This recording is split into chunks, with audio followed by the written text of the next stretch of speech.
নমস্কার, আমি শুভজিৎ। তো আজকে একটা আমরা দারুণ জিনিস শিখতে চলেছি। জিনিসটা কি? চলো আগে বাজাবো, শুনবে, তারপরে কমেন্টে লিখতে হবে, ঠিক আছে? চলো।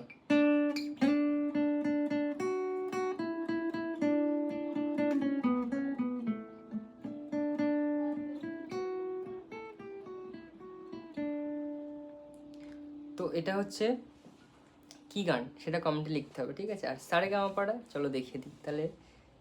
দেখো, কাছ থেকে দেখাচ্ছি। 7 নম্বর ফ্রেট, এখান থেকে দেখাচ্ছি। এটা হচ্ছে ডি নোট, ঠিক আছে? তাহলে সা রে গা মা পা ধা নি সা। তাহলে কি হলো দেখো, সা হোল স্টেপ, পরে রে 2 নম্বর স্ট্রিংয়ে, গা মা পা ধা নি সা। তাহলে ফিঙ্গার প্যাটার্নটা বলে দিই, 1 3 1 2 4 1 3 4, ঠিক আছে? তাহলে দেখো 1 3 সা রে, 1 2 4 গা মা পা, তারপরে 1 3 4 ধা নি সা, সা নি ধা পা মা গা রে সা, সা রে গা মা পা ধা নি সা, ধা নি ধা পা মা গা রে সা, ঠিক আছে? তো এটাকে ভালো করে, সবার প্রথমে এটাকে ভালো করে প্র্যাকটিস করতে হবে। এর সাথে অনেক পাল্টাও করা যেতে পারে, যেমন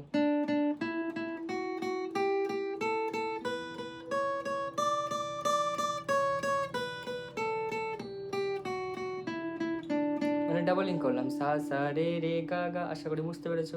তারপরে করতে পারি সা রে রে গা গা মা মা পা পা ধা ধা নি নি সা।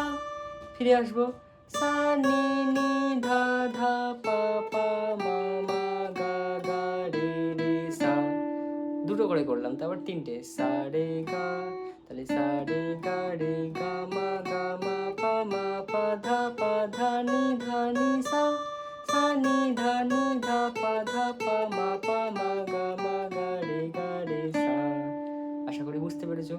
তো একটু ফাস্ট দেখালাম আমি, দেখার পরে আপনারা ভিডিওটাকে একটু স্লো করে নেবে, তাহলে বুঝতে সুবিধা হবে।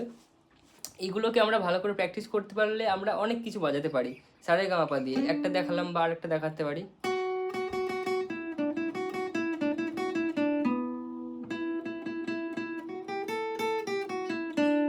এটা কি গান কমেন্টে লিখতে হবে, ঠিক আছে? তো এরকমভাবে আমরা অনেক কিছু গানের নোট বাজাতে পারি আর কি, নোটেশন বা ট্যাব অনেকে বলে, ঠিক আছে? তো এইটা বাজানোর আগে সারেগামাটাকে ভালো করে প্র্যাকটিস করতে হবে, তারপরে নেক্সট আমরা অনেক কিছু করতে পারবো।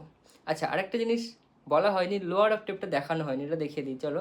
তাহলে দেখো, সা, সায়ের হাফ স্টেপ পিছনে, নি শুদ্ধ নি, সা নি ধা পা হোল স্টেপ পিছনে মা, তাহলে সায়ের উপরে পা, রের উপরে ধা। আবার দেখো, স্লো দেখাচ্ছি, এই যে সা, সায়ের উপরে পা, আর এখানে এই যে রে, রের উপরে ধা।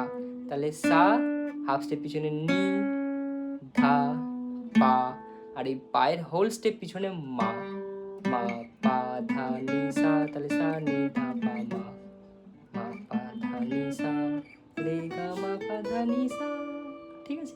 এটাকে ভালো করে প্র্যাকটিস করতে হবে আপনাদেরকে।